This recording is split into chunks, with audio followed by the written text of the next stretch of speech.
Alright, hi guys. For last time on 4.1, we talked about the big two concepts. We talk about exponential functions. The very first objective of 4.1, we talk about the 7 properties of exponents. So make sure you have those 7 items, 7 properties down on the paper somewhere to prepare ahead of the test or any assessment or even homework. And after that, the second big objective of 4.1 was about how to sketch a graph of the exponential function. There are two ways to do it actually. The first one is by using the table of transformation, which is harder, like from my experience. The second way, which is the easier way that I told you in the last video, is that you have to do 3 things. First thing, you have to find a y-intercept. Second thing, you have to plug in another like random number for x to get the y value, and then you get the second point. And then after that, you get the horizontal asymptote. If you have like a free number, and what do I mean by free number in here? It means like a number standing like in big size, like it's by itself. It doesn't have like an exponent. It doesn't have like an x on top right of it as an exponent, and it's written in like regular size, right? It's not like in small size as for like exponent. Okay, so that's the size to tell you that those are the free number. Okay, so when you have a free numbers in there, those are the numbers for the horizontal asymptotes. Okay, so for example, if I give you guys some function like, I don't know, like y equals to 3 to the, say, x and then -2 in here, then the free number in here is -2. Make sure you don't write the free number as y equals to 2, okay? Because the negative in here is actually attached to the 2. So this one is the correct horizontal asymptote, and this is not the correct horizontal asymptote, okay? So by doing like the 3 steps that I just mentioned above, you can like sketch the graph of the exponential functions. And if I give you only something like y to the 3 to the x, or y to the, I mean y equals 3 to the x, or y equals 3 to the, I don't know, like 3x minus 1, or just simply y equals to 3 to the 3x. Okay, none of these have the free number, okay, because it doesn't have anything like behind the function. It doesn't have like a free number in here. It doesn't have anything in big size, like except for like the function.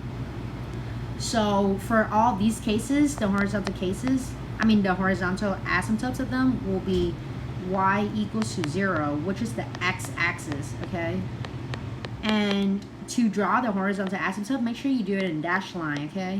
And for the name, it has to be a horizontal line, okay? So don't draw me like a vertical line, a slanted line, or anything else. It has to be a horizontal line because the name of it is horizontal asymptote already, so it has to be horizontal, okay? And that's like the easier way. Okay, if you guys want to ask me how to do it in the harder way, if you guys interesting, you can use the table of transformation. For example, first of all, let me get rid of these.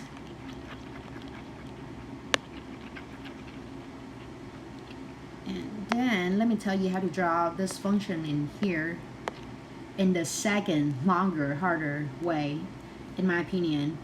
First of all, you will have to do the parent function. Okay, let me do it in here for more space. Okay, so first of all, you have to do the parent function. So let me just write parent here for parent function. The parent function of it is y equals to 3 to the x. If you want to know why, first of all, you have to get rid of all the numbers, including free numbers and like extra number, except for the base. Okay, and for this one, first of all, you have to find a y-intercept, and after that, you also have to find like the second point next to it by plugging any value for x, and then get the y value out of that, and then plug it as a point. After you get 2 points, make sure you draw the horizontal asymptote as y equal to 0, because for parent functions, we don't have any free number, right? And as you get this line here of like 3 to the x, okay, so first of all, we know that anything to the 0 is 1, so the y-intercept of it would be 0, 1 right there for plug in 0 for x. And the second point, if you plug in 1 for x, you're gonna get 3. So 1 and 3, it should be somewhere in here, approximately 1 comma 3. Okay, so if you draw them, there's two ways to draw them, I told you, right? Like it could look like this or it could look like that, right? The only one that fits with this situation is this one, so I'm gonna draw it in this manner. And again, because for this function right here, the horizontal of it is y equal to 0 or the x-axis. It can never touch on the x-axis, okay? And this is only the parent function. If you want to draw the original function, this one right there, well, you have to move the parent function. How can you move the graph of it? -2 in here, it tells you that you have to move this function down by 2. So this number, this point here will be moved down by 2. So 1 and 2, okay? And this number, this point here, will be moved out by 2. So it should be right there, okay? And then you connect them. And then the pink one in here is the graph of the function that we're looking for. Y equals to 3 to the x minus 2, okay? This is what I'm telling you. This is like the longer way, the harder way, and more complicated way. It takes time, and then, it repeats the same procedure pretty much, but you have to do more work, okay? You have to draw the parent function, and after that you have to draw like the original function. But, just FYI, if you're like out there, you want to learn more about math, and then, you want to know more ways to get it down to like one problem, there you go, okay? So enough talking about 4.1, let's talk about 4.2. This one is also a quick section. That's why I include 4.1 and 4.2 together with 4.4 in this week. But I promise you guys it's going to be short. Okay? So let's review some old concept. In 4.1, the exponential functions were introduced using an unspecified base A. So A in here is just a letter, right? I didn't even tell you that A in here is like specifically 1 or 2 or anything. A is just A, right? A could be anything. It could be like 5, it could be 100, it could be anything. And the last time I just used A for any number, okay? In calculus, the most convenient or natural choice for a base A is the irrational number E. Okay, so this is what I refer to when you see the letter E in your calculator. It's like it's representing for exponential. That's like the special thing about exponential function. We call it E because like that's exponential start with E, right? And this one in here is a really special irrational number. Irrational in the sense that E, it doesn't stop going, right? It's just like pi. It's like 2.718 blah blah blah, like keep going on, and then people are finding the next digit of this number just like pi, right? You don't have to remember all of these digits, okay? So please don't, okay? Don't like scram your head with all these numbers, okay? That's not worth it at all. But just remember that E in here is a natural choice for the base A, okay? And although this choice of base may seem unusual, I know, right? It's convenient because its convenience will become apparent as the rules for differentiating exponential functions are developed in 4.3. We're not going to talk about 4.3 until, I don't know, like a couple weeks later. But for now, just know for the fact that E is useful when we talk about derivatives or like integrals, the stuff that we learn in the future, okay? In that development, we will encounter the limit. There we go. The limit is the very first thing we learn before we talk about derivatives. We will encounter the limits used in the definition of E, okay? So there's a definition for everything, right? The definition of 1 is 1. 1 is just like the counting number. When you have like one object, we call it 1. When you have two objects, we call it 2. Like 2 is 2, 3 is 3. E, we have a definition for it. E is a rational number that is defined to be the limit of this function right here as x go to 0. Right now, you can just like have this down on your paper. If you can remember this formula or this like equation right there, that's like excellent. If you don't, that's fine. I'm gonna review this formula with you guys on 4.3 or on whenever we get to limits or derivative, okay? So just to highlight out, this one is very important. if you're a science major, if you're like engineering major, or I don't know, computer science, some of you guys might need this one to like make some coding work. For math major is super like extremely important because you're gonna need this a lot in like later classes, especially calculus. But for a business major, I don't know like if you have to deal with this a lot or no. You might encounter this formula when you talk about the interest, the compound interest. If you talk about like banking issue, money, financial stuff. But as I say, you don't have to remember this one because this is an online class again. You can have it down your note, and then you can remember it. It's good. If you don't, that's fine. Okay. First objective. Oh, it's not even the first objective. Okay, this one more knowledge. Natural exponential functions. So what do we learn in here? We have two functions.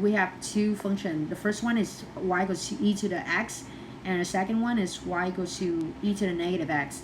If you have your notes with you on 4.1, on the very last page, no, on the, oh yeah, on the very last page, I have the pictures of y equals to a to the negative x.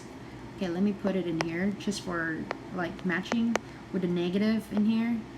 And then on the right hand side of the last page, I have the picture or the graph of y equals to a to the x. Okay, for a to the x, it looks like this, increasing because the x in here is positive exponent.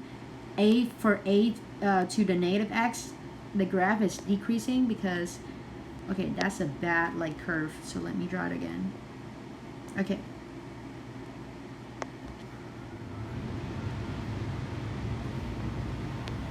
that's a bad draw. There we go. Okay, it's a curve. Okay, so sorry for the bad drawing.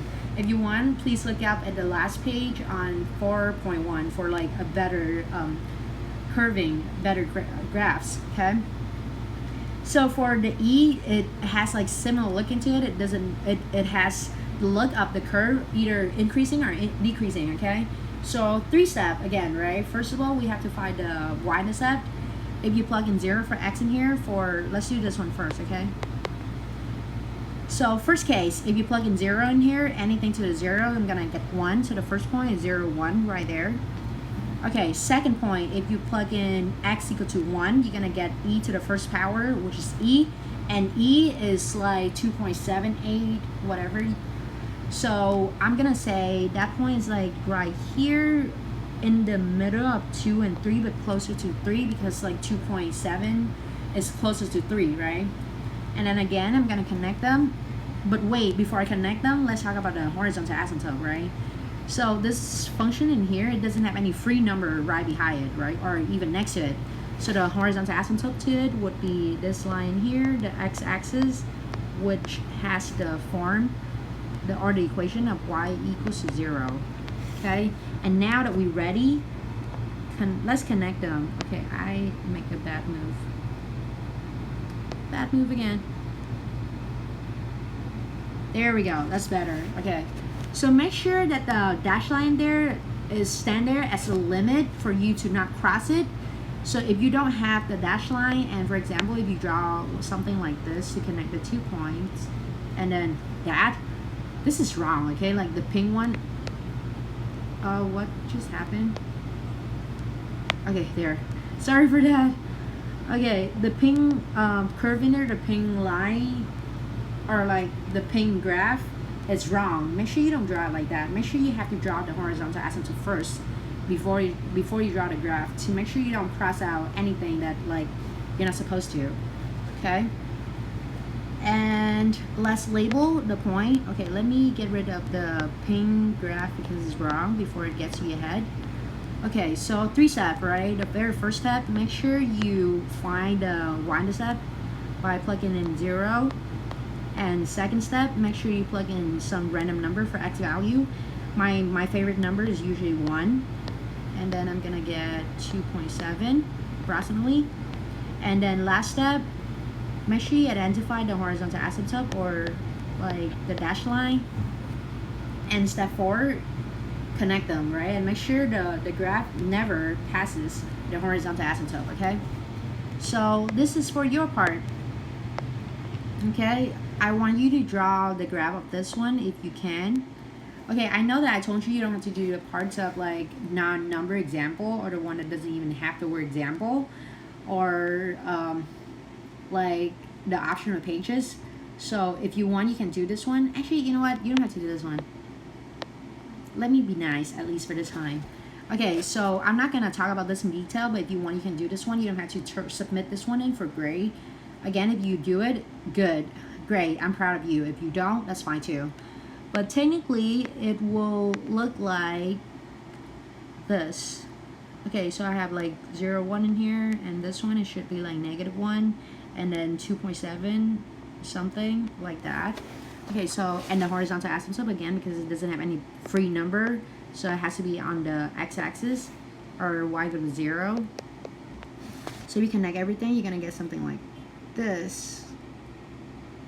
Okay, there we go. That's a better line. Okay, and if you want to be more accurate about the curve, make sure you put an arrow in there to show like the audience that this curve can be extended to both sides, okay? Okay, so I finished it for you. If you want, you can label like the point here. Okay, that's great, but if not, that's fine. It's like your note. Right, so exponential functions are often used to model the growth of quantity or population. Okay, when the quantity's growth is not restricted, an exponential model is often used.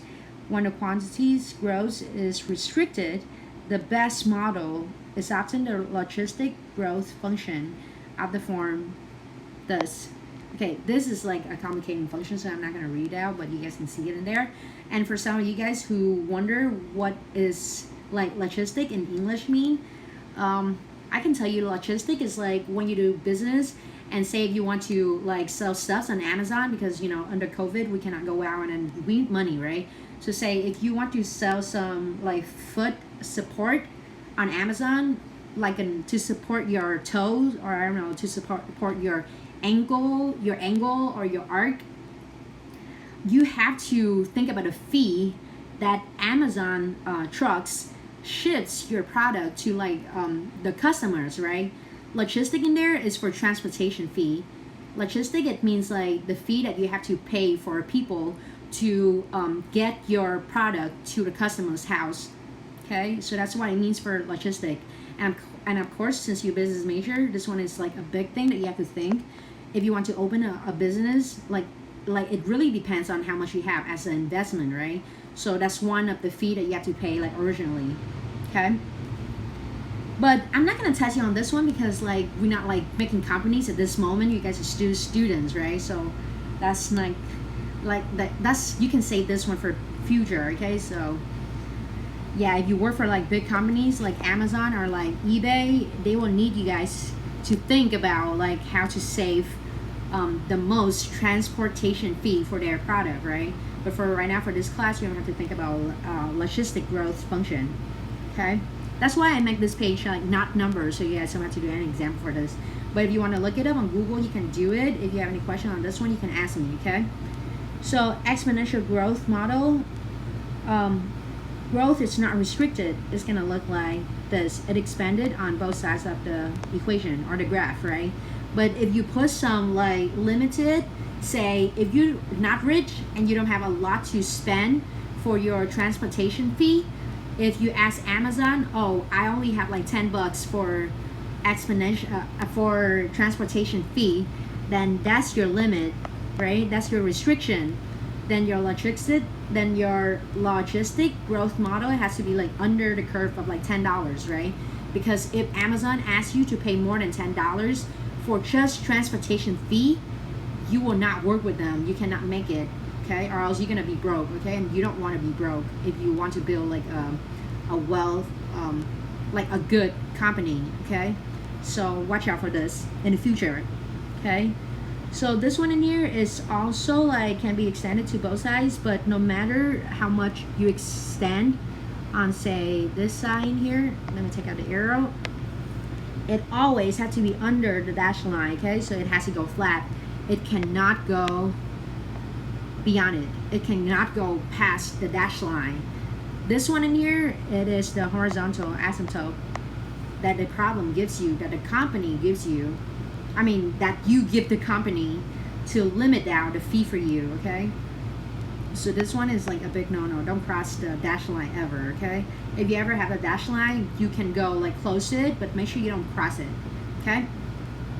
All right, first objective, extended application compound interest. So this is like one of the very common application for the number E, the irrational number E that we have in here. Think about like you want to invest some money into your company, like into like stocking, if you know what stocking is. Your interest will be built through time. If you start with, I don't know, like 100, and you want to say you want to buy some stock from, I don't know, like Boeing company.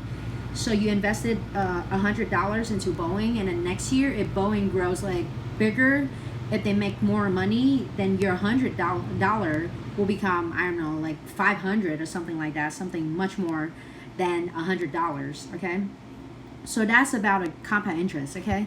That's like you invest a little money at the beginning, but then you make more money without doing anything, just because the company that you invested in makes a lot of money, okay? So let's talk about the formulas in here. We have compounded n times per year, and we have compounded continuously.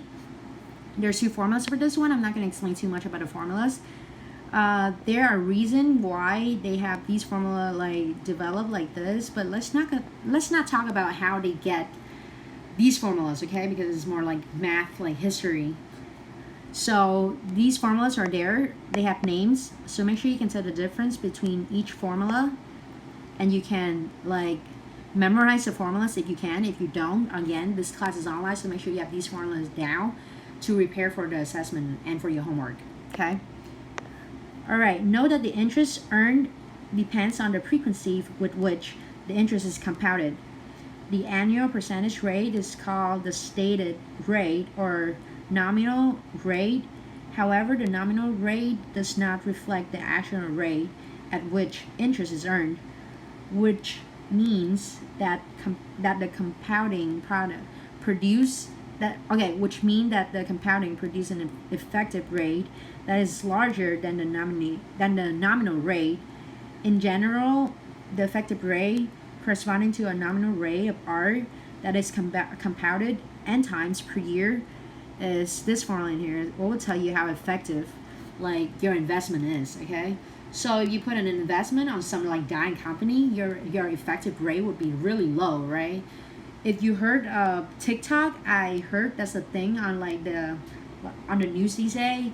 TikTok is kept like forbidden at some companies. I don't know why, probably for like the information leak or something like that. But if you invest your money into TikTok companies, say at this moment, then your effective rate would be really low, because I don't know, I think they're gonna go bankrupted. I might be wrong. I'm not really like good with like business like prediction. But say if you invest your money into some fancy company like Google or I don't know, YouTube, those are like big companies, right? And they are growing bigger and bigger every day, every like single minute. So if your effective rate in investing in YouTube or Google will be higher, will be like a bigger number at least compared to TikTok. Okay. All right. Example 1: route the answer to 4 decimal places. Okay, so notice that our answer will be in decimal numbers, and then we have to route it up at 4 decimal places. Okay. So for my part, find the effective rate of the interest compounding to a nominal rate of 7.5% per year, compounded quarterly and semi-annually. Okay, so I have a rate in here, and stand for rate I have R. So my R in here is 7.5%, and if I convert it back to decimal number, okay, first of all, let me just write 7.5%. Percent in here, it means that you have like 100, right? That means you have 2 zeros, and that means you have to go back by 2 places of your decimal place. So I'm gonna do that. I'm gonna take my decimal and I go back twice, okay? So that equals to 0.075. That's my rate. This is my rate in here. So make sure in the assessment or even in the homework, make sure you convert your rate from percentage to a decimal number, okay? You cannot use this number raw, okay? That's a raw number, okay? It's not like a good number to use directly for the formula. For my part, they're asking about the effective rate, so I'm gonna use this number. I mean this formula right there, and I have to do it twice. I have to do it for quarterly, and I also have to do it for semi-annual. So for quarterly, N in here would be 4 because you have like 4 quarters in a year, right? So this is for quarterly. Let me just put like, I don't know, quart. Okay, for quarterly, okay? So then my R effective, it equals to 1 plus 0.075 divided by 4 because we're talking about quarterly, and then to the 4th power and then minus 1. Okay, if you input this whole thing into your calculator correctly, you're gonna get something like 0.0771. Okay, this is the final answer. Let me box it. Alright, second part, my part. Semi-annually, it means twice per year, right? Semi for like twice, annually for like per year. So that means my N now, it changes to 2. Okay, and this one is for semi-annually. And excuse my English, I have the accent, I know, it's not as strong, but still, like, some people call it like semi-annually and some other people call it like semi-annually. I'm not sure which one is like correct. I heard they are both correct, but for different people, I don't know. I'm not really good with English. So yeah, excuse me around that. Okay, so for the work of it, it would be R effective. It equals to 1 plus 0.075 divided by 2 for semi-annually to the 2nd power minus 1. If you input this correctly into the calculator, you're gonna get something like 0.0764. Okay, so what do these numbers mean, right? As you can see, if you invested quarterly, the effective rate is higher compared to when you invested semi-annually. It means that like if you invest your money into like this company or like this bank in here, you're gonna get more money compared to say when you invest your money into this company twice a year. Okay, so the more you invest, the more you get. The more often you invest, the more you get. Okay, for your part, you're gonna do this example right here. And your example, and your question is different from mine, okay? Your question, find the balance in an account if $2,000 is deposited for 10 years at an interest rate of 9% compounded daily and continuously. For your part, you have to do first daily. Daily, it means you have like 365 days in a year, right? So your N in here is 365. And continuously, it means that you don't have an N at all.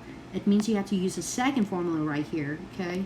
So make sure you know when to use which formula, okay? So the word continuously in here, it refers to this continuously in here, okay?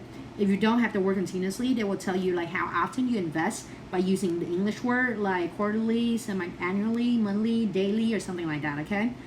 And then for your question, you have to find the balance, okay? So you have to find A. A in here is the balance. You don't have to find the effective rate like my example, okay? So don't go for this formula, okay? For your part, they're asking the different questions, so make sure you know what to do, okay? And let's talk about the next objective, which is also the last objective of 4.2. Present value. In planning for the future, this problem often arises. How much money, P, like how much money let's use P for that much of money, should be deposited now at a fixed rate of interest R in order to have a balance of A T years from now. And later in like real problem, in real example, it will make more sense when you have P as a number, A as a number, and T also as a number. I'm gonna demonstrate it as I do the first example. Okay, the answer to this question is given by the present value A. This is the formula for like the present value. Oh no, this is not the formula for the present value. Let me take it down. This is the good example for the present value. Okay, I copied this text from the textbook. To me, I found really like confusing in the sense that they say present value is A, while this formula right here is for P. And if you see from the question, they're asking about P, right? So to me, I personally will understand P as like the present value. P for present, you know, and A for future value. Okay? So what does it mean by present value and future value? Present value is like how much you invest now, okay? So let me just put now.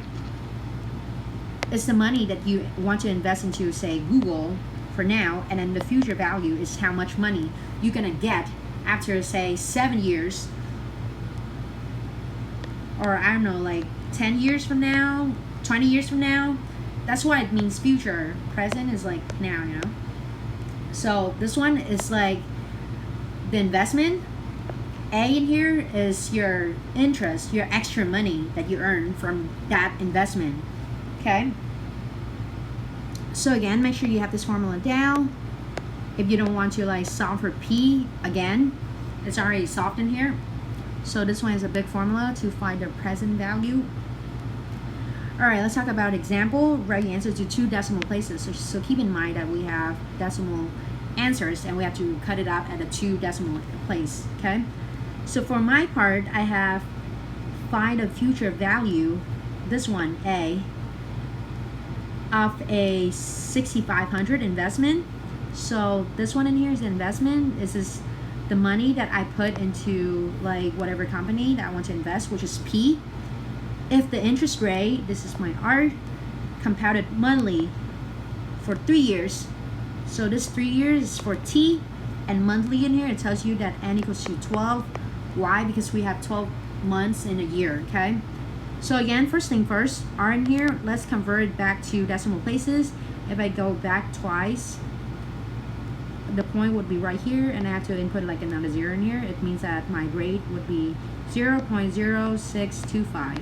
Okay, and then let's plug in the formula, this one in here for the future value. Future value, I know that I have to find A, so I'm not going to use this formula right there. I'm going to use this formula right here. Let me put it in another color. Okay, so the A in here, if you want to find a future value, and P in here if you want to find the present value. Okay, so make sure you know which formula to plug in depending on what question asks you. Okay, let me use red again. Okay, future value means I'm going to use this orange formula in here. So I have A equals to P. My P in here is 6,500 times 1 plus R. My R is 0.0625 divided by N, which is 12 for monthly. And then on the exponent, I have N times T, which is 12 times 3, and then equal. So I'm going to put like approximately because it's a decimal number. And if you put it correctly in the calculator, you're going to get 7836.62. This is the final answer. Okay? So it means that, like at the beginning, if you invest 6,500 into this company right there in this scenario, 3 years later, they're gonna give you 78, approximately like 100,000. Okay, so this is your like extra money, right? You're making more money, so this is a good investment. Okay, and then for your part, you have to do this one in here, and again, look at the question. It's different from my part. They're asking you how much money should be deposited at the beginning, right? So that's asking you for P. So that means you have to use this formula right here, okay? So make sure you don't plug everything into the orange formula. Make sure you use the formula in blue. and do it correctly, you're gonna get the answer, okay? And make sure you know how to use the calculator for these formulas, for the like plug-in procedure. If you don't know how to, please let me know, okay? Like, please email me or contact me so that I can like help you ahead of time, okay? And thank you for your listening. Take care and have a great day. Bye bye.